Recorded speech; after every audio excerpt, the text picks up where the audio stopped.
How's it going? It's Dr. Greg Marion here at One Spine Chiropractic. Today we're going to be discussing what you should eat while you're pregnant.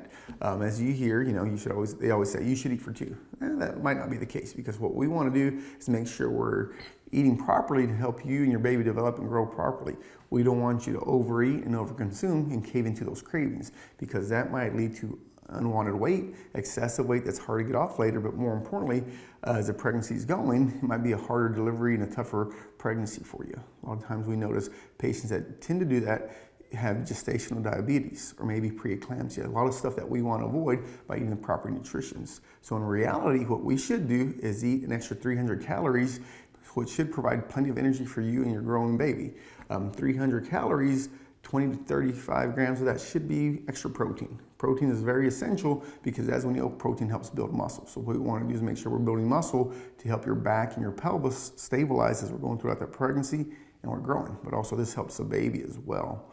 A lot of times as well, we are sufficient in water. Water is really key into what we need to do here, because what we have to do is stay hydrated. A lot of times when we're not hydrated, we're fatigued, we have headaches, we have a lot of tension throughout that body. So stay hydrated.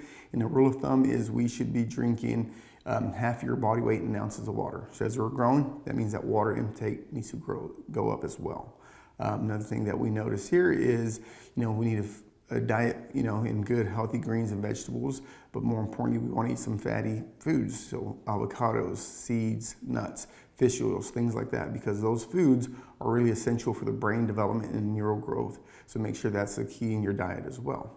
But more importantly, what we want to do is make sure you get a good prenatal vitamin, a prenatal vitamin that has folate in it. Folate is very important because that helps your neural tube grow the way it needs to, but more importantly, your neural tube is there to provide the brain stem and the spinal cord to your baby. So what we want to make sure is your prenatal has full folate in it, and you're getting that early on as soon as we know we're pregnant. Second thing is, without that folate in there, we have neurotube defects. What neurotube defects might be something like spina bifida occulta or anencephaly, things like that we want to avoid, because those are severe conditions for a little one. So make sure you're getting that folate in there to avoid all that. But more importantly, eat protein, drink a lot of water, stay active, and stay hydrated. That's the best things we could do, because we want you to provide the best care for you and your little one as soon as we can. So if you have any questions, give our office a call. We have great supplements we sell here and access to some of the best companies out there that sell prenatal vitamins. So we're here for you, and thank you.